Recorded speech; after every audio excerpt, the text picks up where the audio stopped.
All right, we're going to start with our board study session. We will start with our board member roll call. We will start with our agents representative, Quinn Morse. Here. Dina Reckenbach. Here. Tyler Winstead. Here. Heidi Wintermute. Here. And Grace Lehman. Here. And Marissa Password is here. We'll start with item 1, policy JOA. Yeah, this was on the agenda from last big meeting. It was a public comment agenda item, and I provided a couple things. This has to do with JOA, which is our directory information. And in the midst of figuring out that this was the policy, we also noticed that OSBA had put out a new policy around this. There's not a lot of changes to it, but while we have it out, we might as well make the needed adjustments. So what this comes down to is trying to get on the third page, must be the fourth page. There's a memo that I sent to the board that talked about our current directory information, which I was a little bit, I don't know, I had to go back and check because normally directory information deals with student information, but we were talking about parent email, and I got confirmation on Monday from a PACE or an OSBA attorney that said that parent email information could be considered directory information also. It's just whatever we choose to do.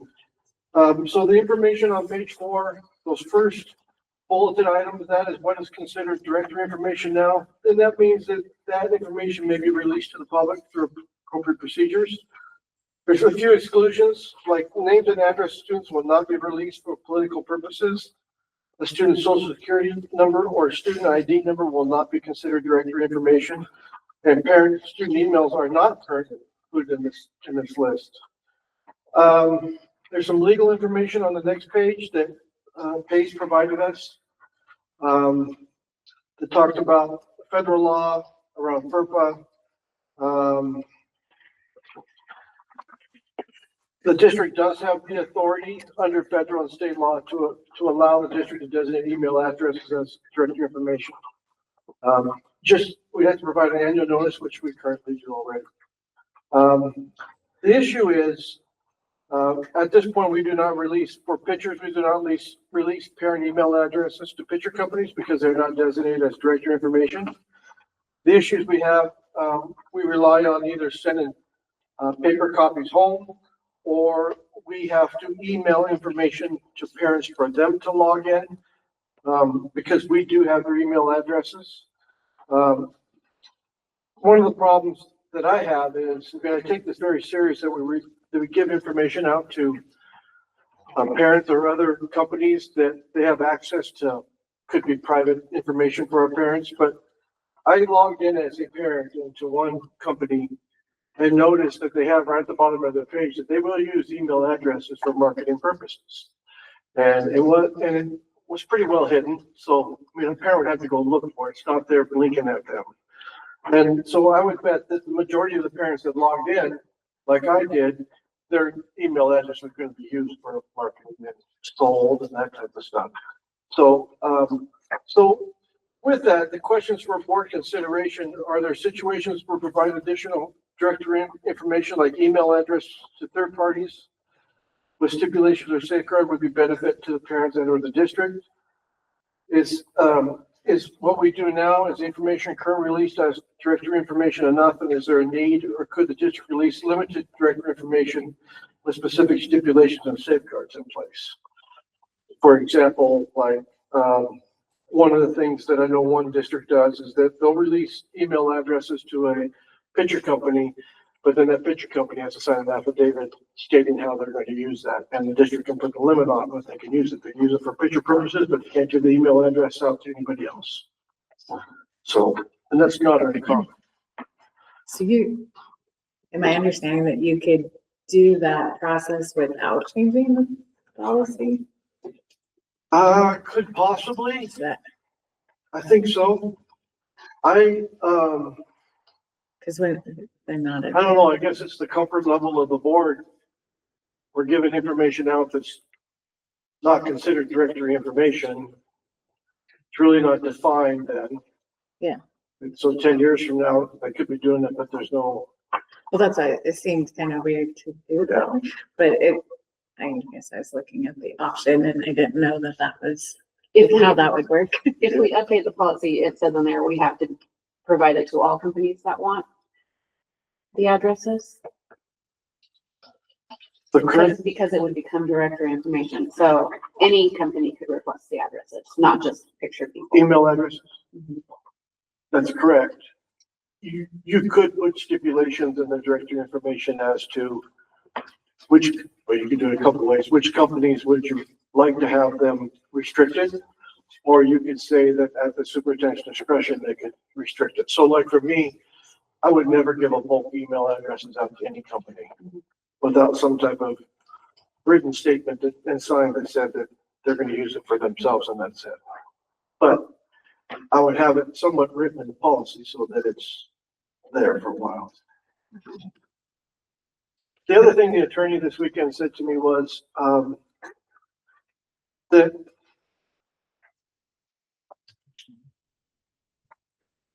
parent emails, like student emails, are likely not an invasion of privacy, especially since parents can designate whatever email address they want to use.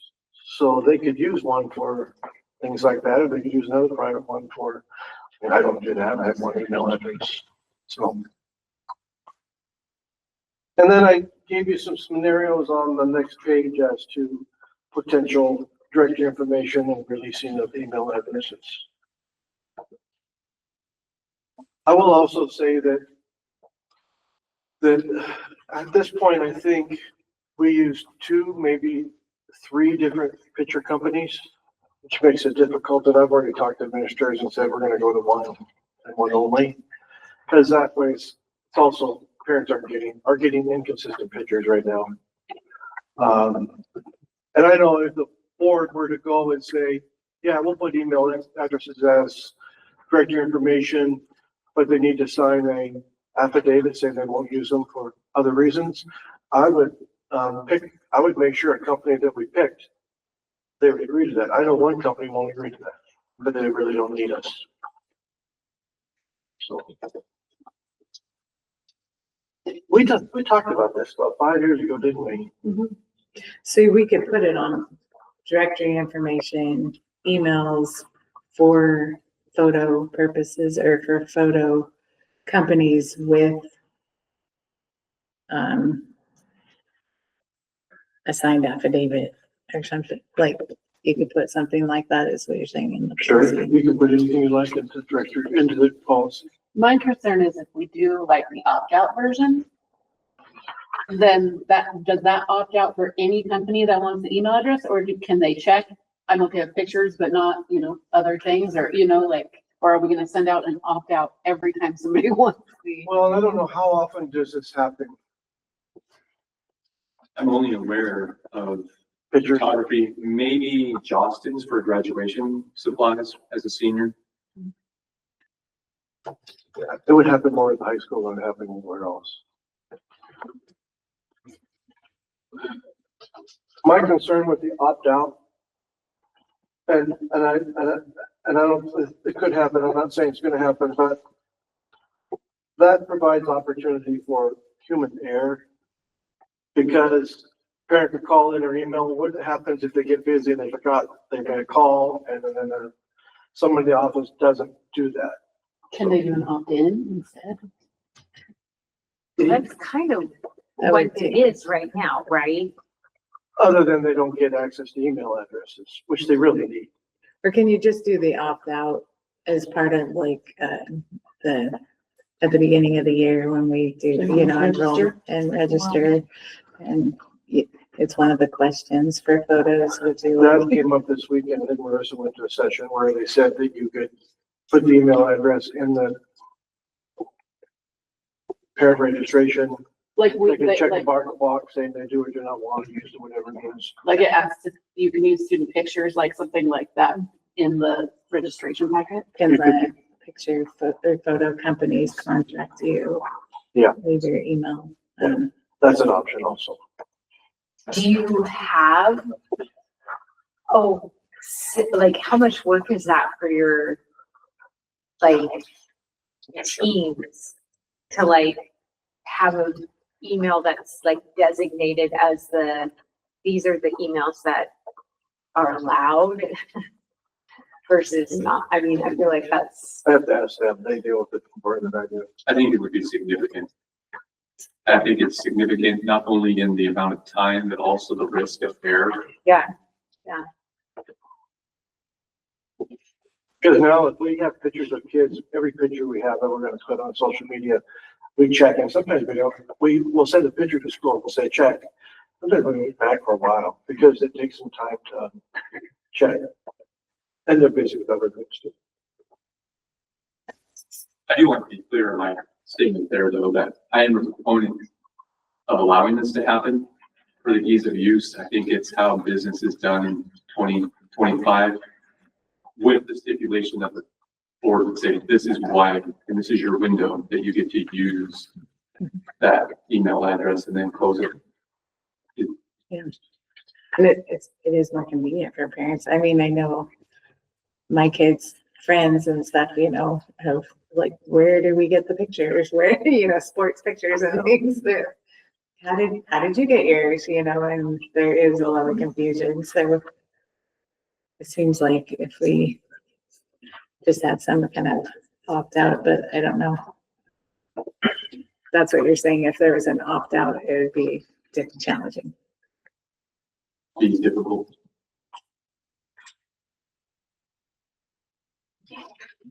We haven't opt out with photos, but that's like 10 to 12 kids. This, I don't know. I'm just thinking of like the logistics of it, right? So like if we send or we have it'd be the same thing, like on the registration form. Correct? Is that what we're suggesting? Or I mean, No. how are we gonna get them to opt out? Cause that's just another email then. I guess they would opt out then, wouldn't they? We send them an email saying, hey, it is opt out. Either way. I just. Okay. I I get it. And I don't know I'm how thinking many- like of the logistics of like tracking that and where that goes and who's, cause it's like all the, I don't know, parents have kids at different schools, or anyway, just seems like a I can't imagine. easier resolution for that. If parents understood though that there was the stipulation, these companies can't use their email for marketing or passing it on to people. I imagine it would be a similar number to not using your photo. I don't know. Yeah. Other than being able to have the information more handy, what would be the drawback for them? I think we'd be clear in our communication that, and we could do it, if we change the policy, you can do it now. Say, just so you know, this policy says that they will release all email addresses, but they can only use it for pictures. They can only use it. Well, and come back to parents for more marketing for their business. You know what I mean? I don't know. So that's school really. I also know we have some companies, I know one won't do it anymore. I think there probably more that won't do it anymore unless they get email addresses, because that's how they work these days. They don't have a way of not using email addresses. That's their business plan.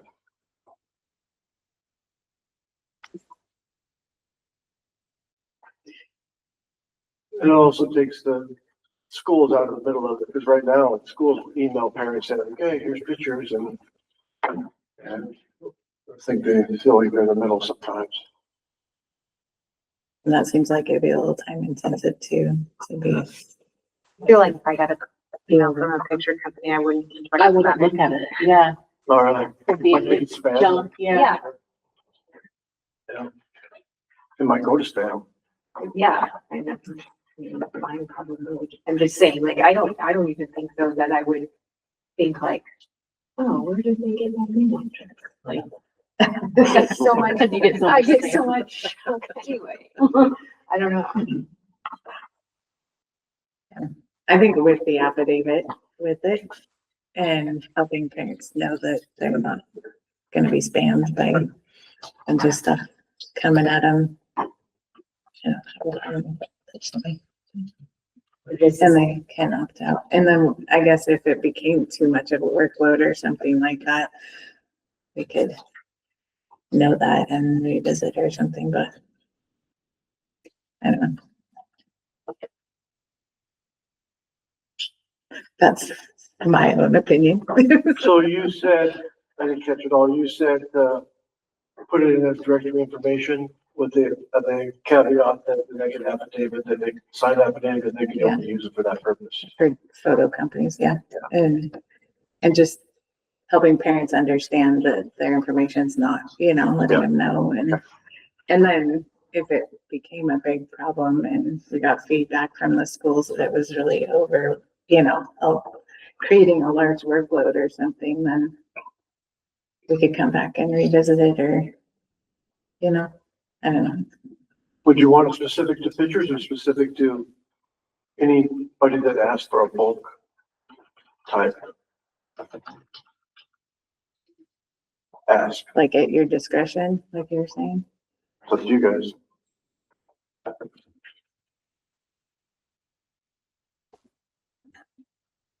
Seems like pictures is the only thing we've heard about that being really consistently. Yeah, I'll throw something else out there. I don't know if we get it, but do you ever get anything in the military? That's a different situation in which that already exists, where parents have to check if they want their child to be excluded from being contacted by a recruiter. So that has already been addressed.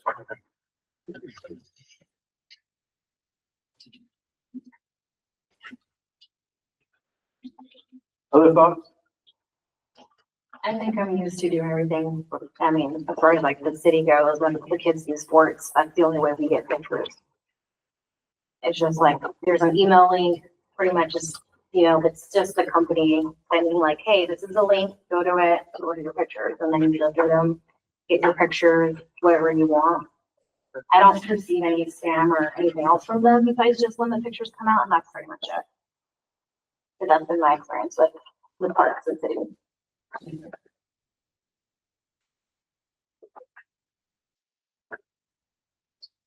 Just clarify that, I do not send out email addresses to the pictures though. They send me the information and then I send it out to the families. Just so That's what I know the middle school did. clarify. Is that not what all buildings do? I'm not sure. I got into a middle school kids, a parent account, so that's how I did it, with permission. Cause I know that's how I know about it is parents wear. Yeah. And I would actually pay attention to that versus a email. Yeah, I think what Jenna said, and then add the discretion of the superintendent. I mean, since I agree with that. If that's the case, would the board be interested in adding it to the agenda to get a first reading tonight? Yeah, sure. Because it would help with sports pictures for the winter. Yeah.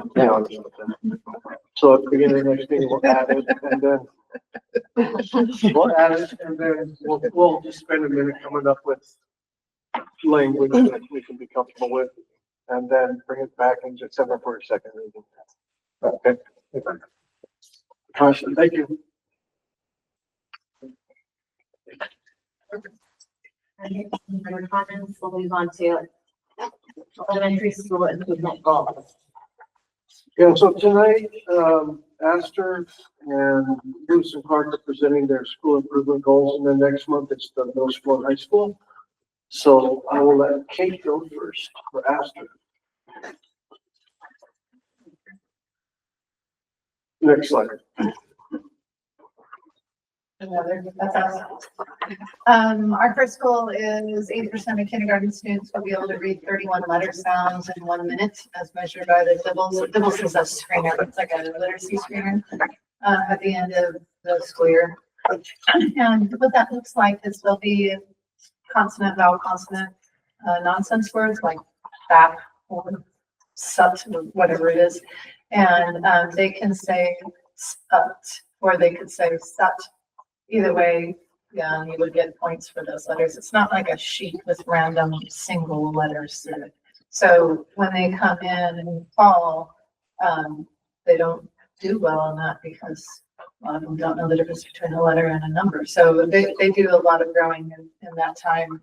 There was a lot of discussion about letter names and the skill of rapid naming, because that is a major literacy marking, but it's not necessarily about the names of the letters. It's about being able to rapidly name things.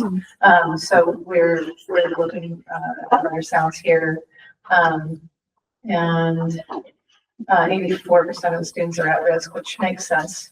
If they haven't had exposure to that. So the kindergarten's exciting. I think because you can see a lot of growth. And so up in mid-year mark, we actually have 25 sounds, so we'll be watching them very closely there. And then our strategies are all the title services and CKLA curriculum, more engagement, increased opportunities to respond. We're really working on that, where instead of the teacher saying, who knows, whatever, they're asking everyone to respond, everyone to be working, and so you can't really opt out. Even oral response, you can kind of opt out if you like. So if they say, everyone, what's the sound of, what's this letter say? We don't say letter names yet, but if it's an F, if they're waiting for it, some of them will give it and some of them won't. So we're working on that with our literacy team. So that's our kindergarten goal. This is a tiered goal for second grade. I can't read from the thing.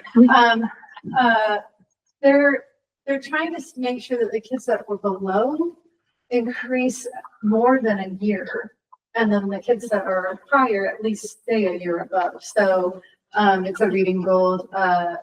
Second graders who scored in the urgent intervention categories for the false stars another, they have a reading and math screener. Will show at least 1.2 levels of growth by the spring star assessment. Students who score in the benchmark category will score at least 1 year of growth, and students scoring above 3.0 will maintain at least 1 grade level above. And then we have 49% of second grade students score below grade level in the fall screening. That's a really not a good number. I don't know why that is like that. Our fall numbers sometimes come in ugly like that. 12% are unwatched, 25% are intervention, 12% go into urgent. So we've really working with Megan Goen, our instructional coach for this goal, and then also the ISD literacy team, and then all this data teams and all the things that we do with that. And my third goal is an engagement goal. So what we're looking at Astoria, we have high engagement. There's a lot of people that we're leaving out. So, for example, we have our winter concert in December, and normally we have our concert at 9 in the morning, and people who are working can't go. Or what are we doing with people who have disabilities, and how are they getting to the building? What about military families? What about people who can't drive? It just goes on and on. So we brainstorm things like that. That's just one instance. But by the end of the school year, the school will implement at least 4 targeted strategies, such as multilingual communication, transportation support, flexible scheduling to reduce barriers and increase participation in school activities among unrepresented families. So we have to start thinking about who can't come, why they can't come. And I think just each event we do, we have to think, who are we leaving out? on accident. So, like even our flyers for our Christmas, I say Christmas, when Christmas concert is about a book, in December is, they're gonna be in several different languages, because we have several different languages represented. So that is, oh, and then, you know, this is kind of things that they were talking about, online options for conferences. We've already done that. We're talking about doing a Instagram for parents to talk about events and like parent tips, how to deal with young children. And then Megan Glynn's really working on connecting with preschool families and preschools to have children be kindergarten ready. So those are nice. I will mention that, like, these are slides, their school improvement plans are about 10 to 12 pages long. We just narrowed it down. It goes into more detail on data, it goes more in detail on communication with parents and staff, but just for presentation purposes, we narrowed it down to one slide with goal. You know, So I printed it because I knew I wouldn't be able to read it well. So I'll be reading it from here.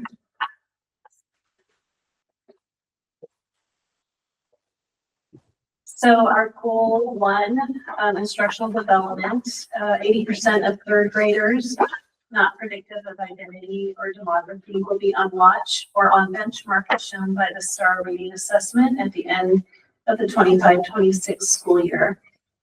Currently, we have 73% that have scored on watch or at benchmark in the fall STAR assessment. So we're feeling like that's pretty strong, and we give a lot of credit to Astoria and all the work they're doing, because this is what, you know, where the students are at coming from there. So you can see our other data up there as well. Our strategies are to implement structured student talk routines, and that really is married with our constructing meaning training that is in our strategic plan as well. So structured student talk routines are taught during constructing meaning. Continued use of engagement strategies, many of which are similar to our constructing meaning training as well, but Northwest Regional ESD has also worked with us specifically on different engagement strategies, some of which Kate had mentioned already. Utilizing the CKLA curriculum. A reminder, okay, so then the next few deal with the test itself, because we're finding that students rush through tests and don't give us their best. And so we want to focus on a few things. One of them is to remind the students or remind teachers not to have something fun to do once they finish the test, because they want to bring through and get to the fun thing. And so we're looking at like giving them like chunks of time that all they can do is be on their test, and then we'll stop it and do something fun. We'll do something, then we'll do another chunk of time, but that everybody is required. So we're hoping to slow it down a little bit. Spacing out at the end of our end of year STAR test with the state test. So that becomes really bogged down in May, where we are using all of May to do our state tests. And then we're like, hurry up guys, let's get this one last week of STAR testing done. And we don't think we're doing it, very well. And so we want to change that so that there's some more space. We also think it's important to show and report the growth with students and their families and explain the test, because at this level, students are motivated by their own growth. Many are anyway. So if they can see, well, you look at how great you're doing, and we just want to pop up to here, and do you think you can do that? And, just kind of a little pep talk beforehand, but individually, little conferences with the students to help them feel motivated to do better. And then type 1 is the reading interventions provided for identified students. And we're doing that already. Our goal 2 instructional development is 80% of 5th graders not predictive by identity or demography will be on benchmark on the DIBELS oral reading accuracy measure at the end of the 25-26 school year. Currently, we have 65% of 5th graders that are reading at grade level when assessed in accuracy. So in order to meet the goal, students need to read a grade level passage with at least 96% accuracy. Our strategies are to utilize the standards of practice document, which the ESD has helped us create. And that is just a document that helps everybody know what is expected in our instruction of our reading curriculum. And so we're all on the same page, and we believe these are the high leverage engagement strategies and practices for students to get better at reading. We will continue to use the CKLA curriculum. Refine your need for fluency practice using passages or poetry, and that is sometimes some repetitive reading and getting better at it and getting more, with more fluency each time. Classroom walkthroughs a couple of times a year with the Northwest Region ESD team during literacy block to identify areas that will need further professional development related to the above standards of practice. We've already had one walkthrough, and these are great because they turn right back around and they look at the data and then they teach us on the areas that that might be helpful, and then teachers are expected to put those new things into practice. And identify students who need foundational phonics skills support and provide additional support through Title I and SPED services. And once again, those scores will be shared with families as a way to encourage, just the ownership of that. Goal 3 is relationship building. By June 2026, Lewis and Clark Elementary will increase students' sense of belonging and inclusivity by 10% as measured by school climate survey results. And that would be a combination of the always and most of the time results. We did this at the beginning of the year, and we have found that 81.1% of students fall into the always and most of the time category. We also, we didn't only measure belonging. We measured 4 different components, but specific to this goal, I only pulled the data for that one. Specific to that.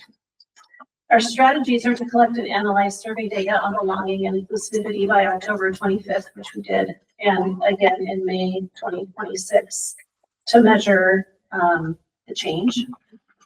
We'll review referral and attendance data quarterly to identify any demographic patterns that may indicate inequities and develop targeted supports where needed. Implement at least 5 enrichment classes by January 2026 that align with student interest to increase engagement and connection to school.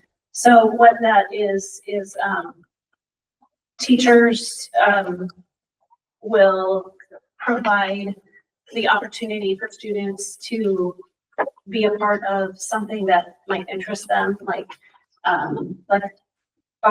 newspaper writing or leadership or art or music or helping with our path in the woodlands, in the wetlands back there, or gardening, or all kinds of things. And the teachers are going to be responsible for one of those classes. Students get to sign up for what they want, and then we will do once a month in November and once in December, and then we'll relook at it to see if we want to bump that up to 2 times a month, or just to see how it's going. So we're hoping that those engagements opportunities will create some good connections within the school and another opportunity for greater belonging. We also will facilitate at least 2 staff-led classroom discussions by March 2026, where teachers share their own personal experiences related to neurodiversity and language learning, fostering empathy and understanding of students. Do you have any questions? No, but along with your relationship building, I just enjoyed looking at the pictures of your dress up days where the kids figure out what you're dressed up as. That sounds like fun.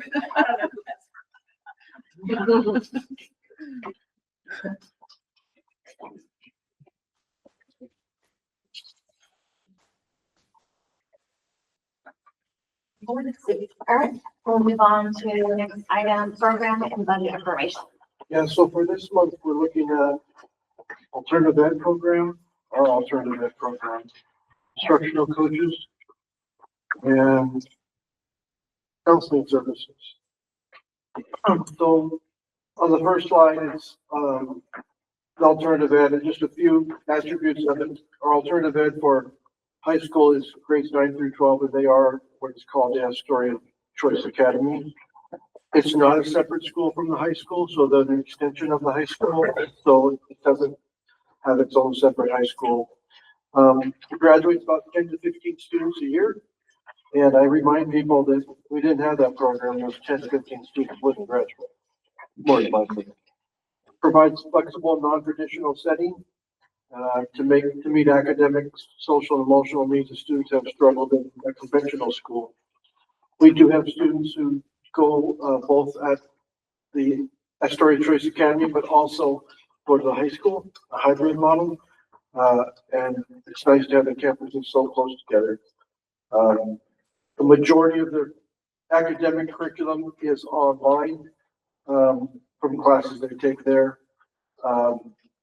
They also they earn credits also through classes that they go to in person around social and emotional learning. I think they offer a half credit each semester. A couple things with this, there's 2 certified staff members. One is a teacher, one is a counselor. That program used to have a classified person, but part of the reductions from last year eliminated that position. The impacts about, although we graduate 10 to 15 students, there's about 45 to 55 students who are signed up at any given time during the year. So they might have 25 at one time, 20 at another time, but impacts up to 55 students. Our funding is through our general fund as well as the high school success. Mr. Jackson, do you have anything else to add? That was well represented. So it's good. It's a good program. It's been a good program for our district, and it's housed here at Grace School. So the next one is instructional coaches, and I meant to talk to you today and give you this, but I'll do the best I can. We have 4 instructional coaches. Each of our schools has an instructional coach. They are focused on enhancing teacher effectiveness and raise student achievement across all schools. They are non-evaluated, so they don't evaluate teachers at all. All they do is work to support teachers. They identify instructional needs by analyzing student data and observing lessons, and then designing training and lessons for staff to help support them. Our members, all of our coaches are also what we consider on-site district professional developers, so they provide a lot of the training. Last spring, when we had to cut a lot of our professional development out, we knew by keeping these positions that would be the role, and our staff really enjoyed taking training from them, and it's ongoing all the time.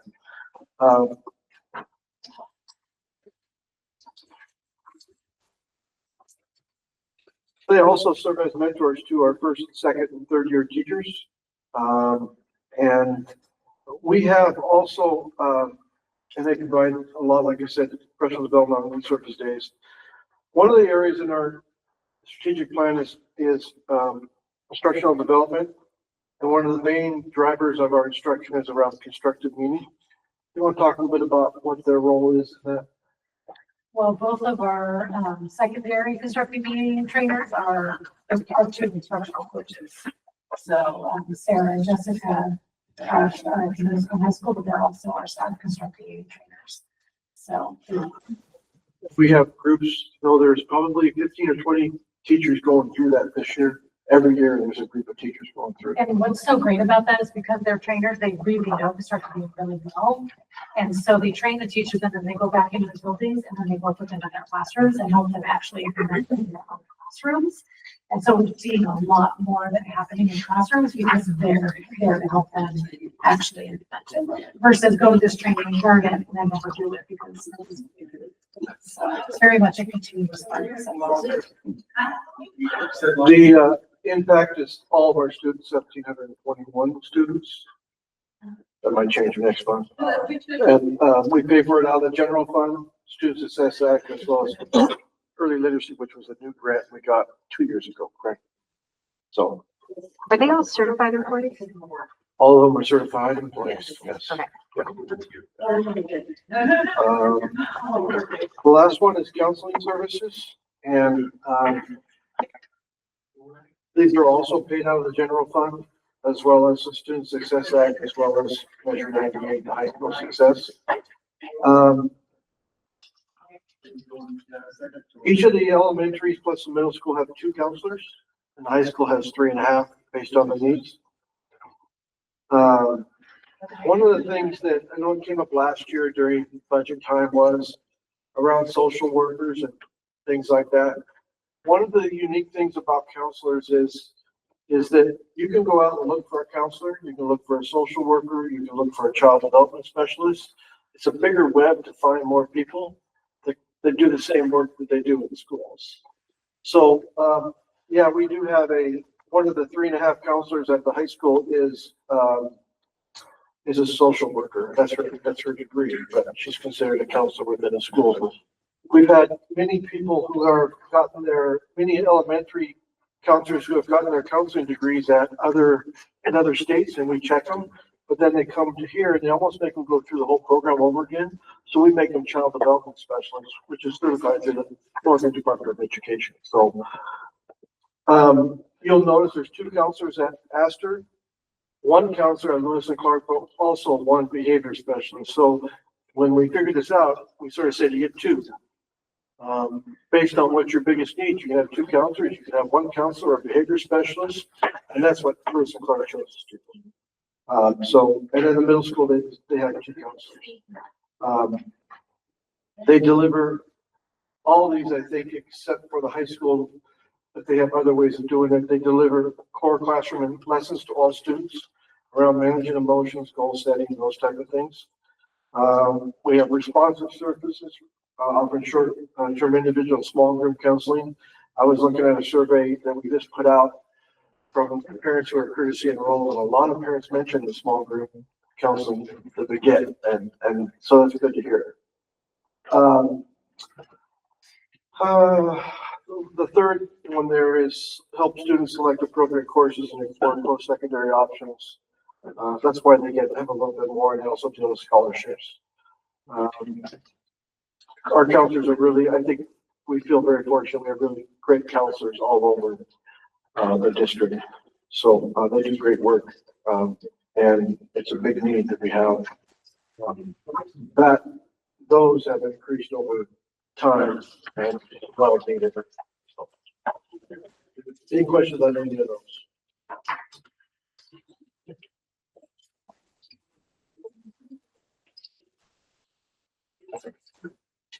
All right, so we'll move on to the next item, OSBA annual convention debrief.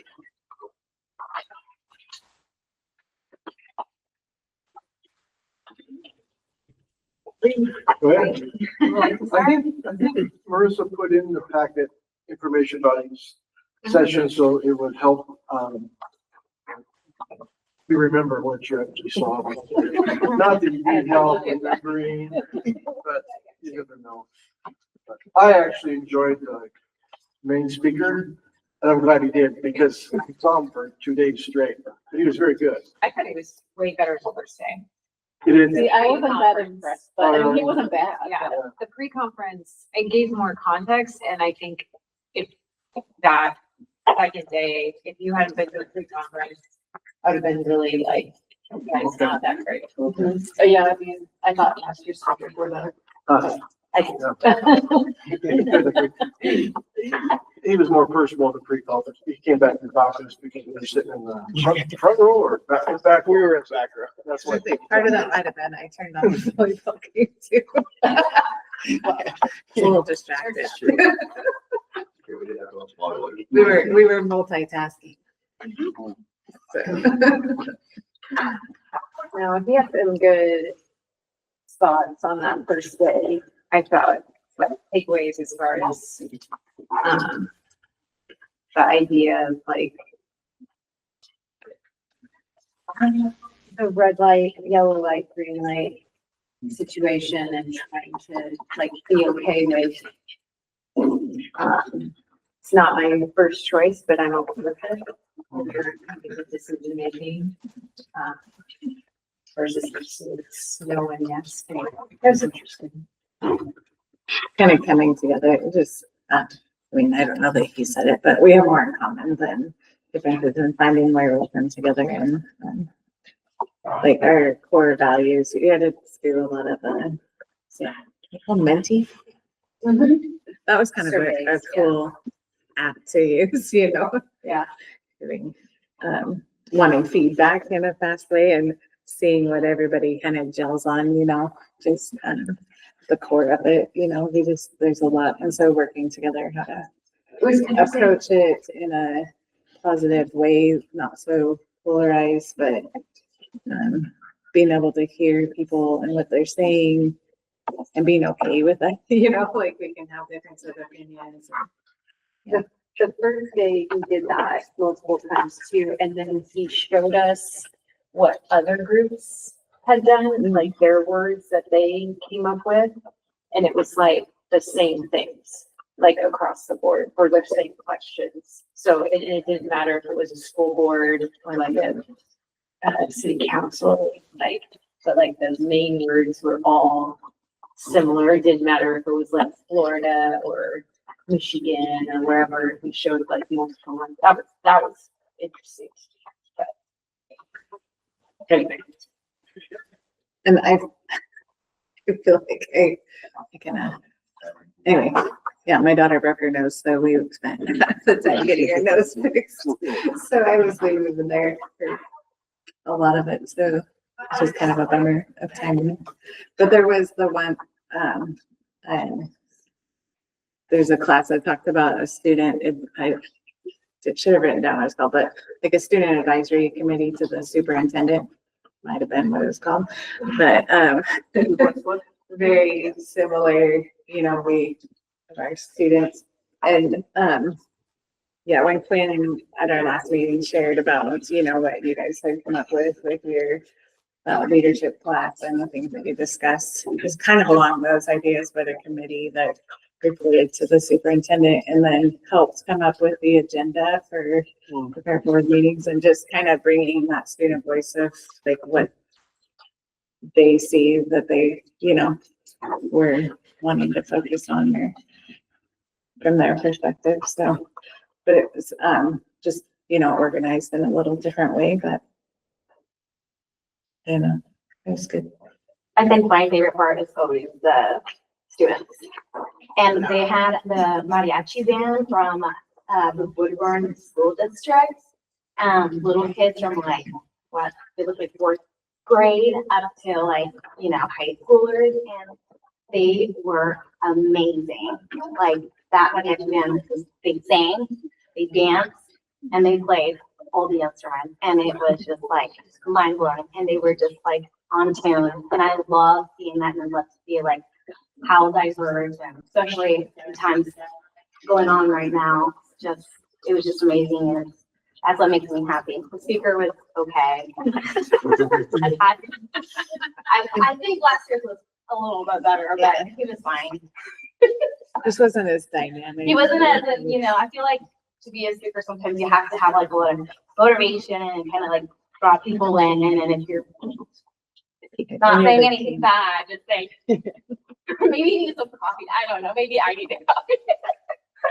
But it was great, and I love watching the students and the dancing and the playing and all this stuff. That was wonderful. Did you make it on Saturday too? I feel like a lot of the sessions this year were like less drama, less controversial things and more like budget, legal stuff, you know, like let's stick with the basics this year. So, I mean, I think it was a good refresher for me in a lot of areas. Then I went to the state school fund basic. I did too. It was really good. I feel like I would like to request from Mindy some more specifics about the ADM.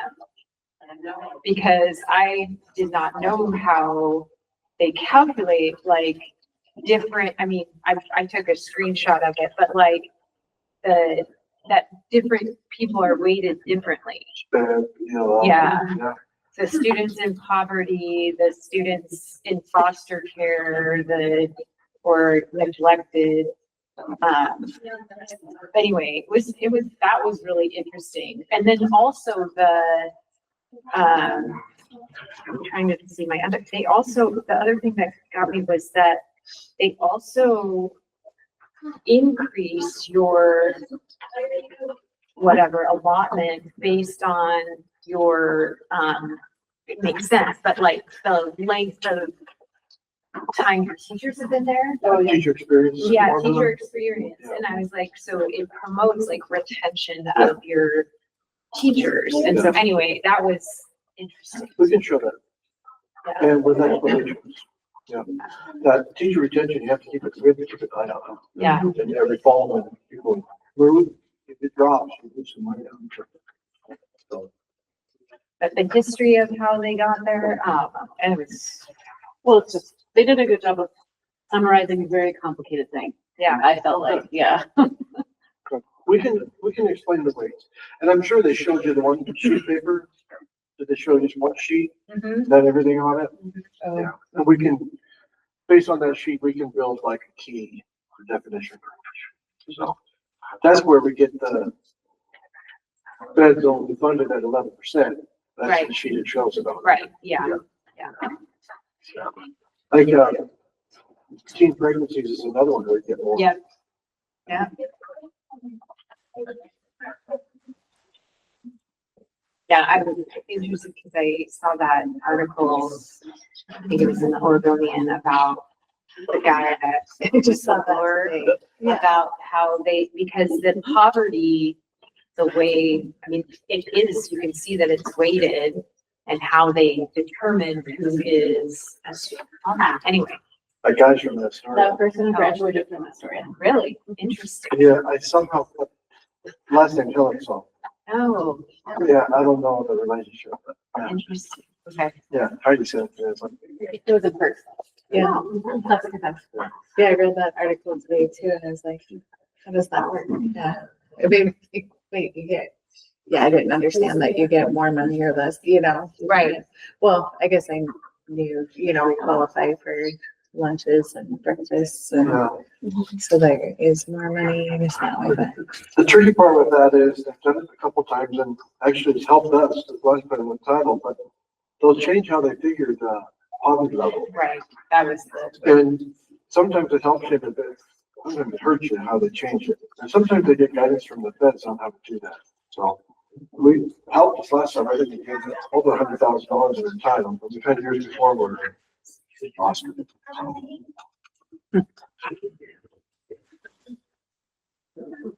Did they explain that it's on it's on your two best years of enrollment? Well, one year you have 100 kids, and next year you have 110, and you get to use 110. the transportation thing too was like, I didn't know that. All of it was Yeah. very interesting. We'll bring something back with information. Yeah. Probably in January when we do we're gonna move up our budget cuts, January. We'll do it then.